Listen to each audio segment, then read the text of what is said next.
أعوذ بالله من الشيطان الرجيم. بسم الله الرحمن الرحيم. ودوا لو تكفرون كما كفروا فتكونون سواء فلا تتخذوا منهم أولياء حتى يهاجروا في سبيل الله فإن تولوا فخذوهم وقتلوهم حيث وجدتموهم ولا تتخذوا منهم وليا ولا نصيرا. الحمد لله والصلاة والسلام على رسول الله من والاه أما بعد. منافقین کے سلسلے میں اہل ایمان کے درمیان جو اختلاف ہو گیا تھا کہ وہ مسلمانوں میں شامل ہیں یا نہیں ہیں، اس پر تنبیہ کرتے ہوئے کل اس سلسلے میں ہدایت دی گئی تھی. اب جو آیت تلاوت کی گئی ہے وہ بھی اسی سے متعلق ہے. چنانچہ ارشاد ہے وَدُّوا لَوْ تَكْفُرُونَ كَمَا كَفَرُوا.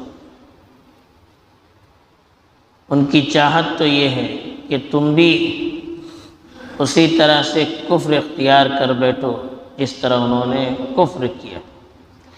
فَتَكُونُونَ سَوَاءً، تاکہ تم آپس میں برابر ہو جاؤ. فَلَا تَتَّخِذُوا مِنْهُمْ أَوْلِيَاءَ، آپ ان میں سے کسی کو دوست نہ بنائیے. حَتَّى يُهَاجِرُوا فِي سَبِيلِ اللَّهِ، یہاں تک کہ وہ اللہ کے راستے میں ہجرت کر جائیں. فَإِن تَوَلَّوْا، اگر وہ منہ موڑ لیں، اس سے انکار کر بیٹھیں، فَخُذُوهُمْ، ان کو پکڑیے. وَقْتُلُوهُمْ حَيْثُ وَجَدتُّمُوهُمْ، جہاں ملے ان کو قتل کیجیے. وَلَا تَتَّخِذُوا مِنْهُمْ وَلِيًّا وَلَا نَصِيرًا، ان میں سے کسی کو ذمہ دار اور مددگار مت بنائیے.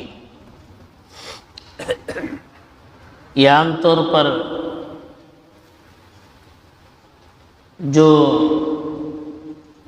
ناحق لوگ ہوتے ہیں،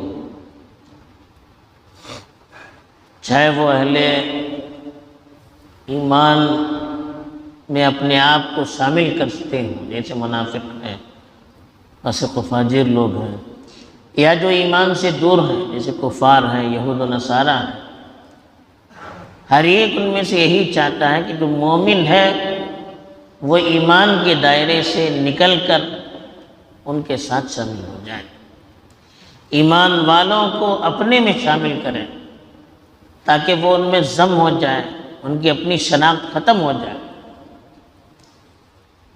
جیسے سورۃ البقرہ میں یہودیوں کے بارے میں بھی کہا گیا وَلَن تَرْضَىٰ عَنْكَ الْيَهُودُ وَلَا النَّصَارَىٰ حَتَّىٰ تَتَّبِعَ مِلَّتَهُمْ. یہود و نصارہ آپ سے اسی وقت خوش ہو سکتے ہیں جب آپ ان کی ملت کی پیروی کرنا شروع کر دیں، آپ ان میں شامل ہو جائیں. اب ہمارے ملک میں بھی دیکھیے جو یہاں کی اکثریت ہے وہ یہاں کی اقلیت کو اپنے اندر شامل کرنا چاہتی ہے، ضم کرنا چاہتی ہے تاکہ ان کی شناخت ختم ہو جائے. یہی دوسرے جو غیر اسلامی تنظیمیں ہیں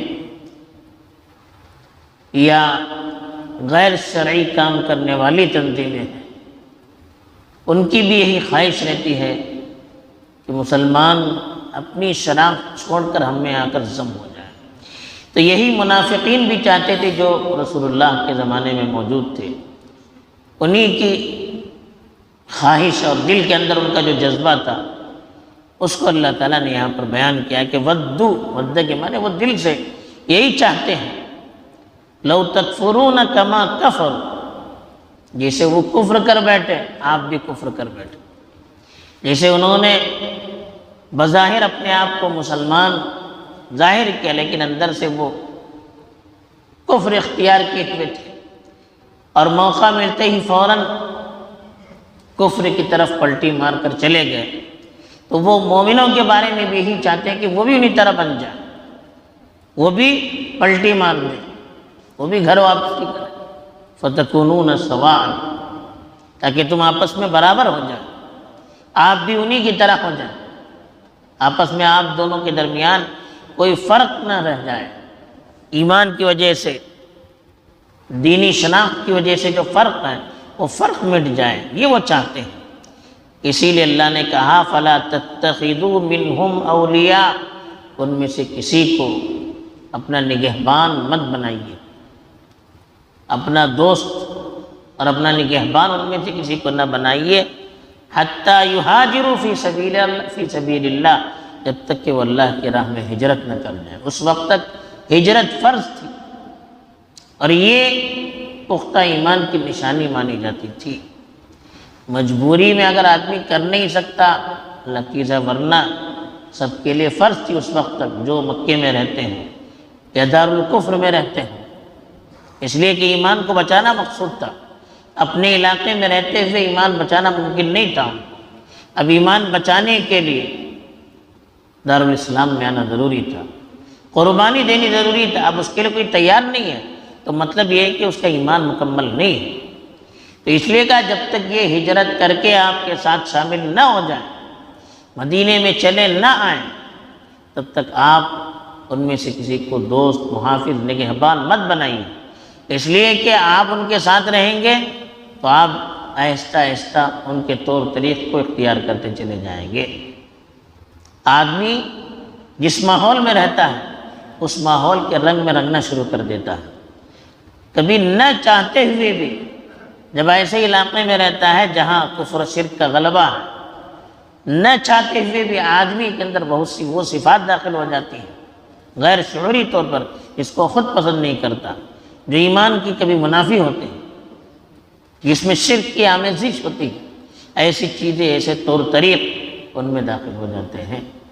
تو اس لیے کہا کہ جب تک یہ لوگ اللہ کے راستے میں ہجرت نہ کریں اپنا وطن چھوڑ کر، تب تک آپ ان میں سے کسی کو محافظ نہ بنائیے، اپنا دوست نہ بنائیے، اپنا نگہبان مت بنائیے۔ اگر وہ مدینے میں رہتے ہیں تو اللہ کی راہ میں قربانی کے لیے تیار نہ ہو جائیں، اپنی جان کا نذرانہ پیش کرنے کے لیے وہ تیار نہ ہو جائیں اور جہاد میں نہ نکلیں، تب تک آپ ان سے اسی طرح کی کوئی دوستی نہ رکھیے۔ فَإِن تَوَلَّوْا، اگر وہ اس کو مانتے نہیں ہیں، اپنی رائے پر اڑے رہتے ہیں اور اسلام سے روگردانی اختیار کرتے ہیں، منہ موڑ لیتے ہیں، پچھلے پیر واپس چلے جاتے ہیں، فَخُذُوهُمْ، کہا کہ اسے منافقوں کو پکڑیے، وَاقْتُلُوهُمْ حَيْثُ وَجَدتُّمُوهُمْ، جہاں ملے ان کو مار دیجیے، اس لیے کہ یہ لوگ آپ کے دشمن ہیں، آپ کے خلاف مستقل سازشیں کر رہے ہیں۔ اس وقت اللہ کے رسول صلی اللہ علیہ وسلم کے زمانے میں سب سے زیادہ جو نقصان ہو رہا تھا یہ انہی منافقوں سے ہو رہا تھا، جو یا تو مدینے میں رہ کر یہودیوں کا ساتھ دے رہے تھے اور مسلمانوں کے خلاف سازش کر رہے تھے، یا جو منافق مکے واپس چلے گئے تھے کچھ، وہ مکے میں جا کر وہاں سازشیں کر رہے تھے، یا آس پاس کے علاقوں میں سازشیں کر رہے تھے کہ کسی طرح سے مدینے میں جو تھوڑے سے مسلمان ہیں ان کے خلاف حملہ کر کے ان کو ختم کر دیا جائے۔ تو یہ لوگ سازشی تھے، غدار تھے، اس لیے کہا جہاں ملے ان کو آپ مار دیجیے۔ وَلَا تَتَّخِذُوا مِنْهُمْ وَلِيًّا وَلَا نَصِيرًا، ان میں سے کسی کو بھی اپنا نگہبان، محافظ نہ سمجھیے اور مددگار بھی نہ سمجھیے، کسی سے مدد کی امید نہ کیجیے، کسی سے سہارے کی امید مت کیجیے، بلکہ ان لوگوں کے آپ مخالفت میں رہیے، آپ بھروسہ اللہ پر کیجیے۔ تو یہ اللہ کی طرف سے ایک گائیڈ لائن گویا کہ دی گئی منافقوں کے سلسلے میں، یا جو لوگ بعد کے ادوار میں منافقوں کی صفات کو اختیار کیے ہوئے ہیں ان کے سلسلے میں کس طرح کا ہمیں رخ اختیار کرنا چاہیے۔ اللہ تعالی ہمیں صحیح سمجھ عطا فرمائے، اور جو ایمان کی مخالف تحریکیں ہیں، سازشیں ہیں، مذاہب ہیں، ان کے شر سے ہم لوگوں کی حفاظت فرمائے۔ آمین۔ وآخر دعوانا الحمدللہ۔ سبحان اللہ وبحمدہ۔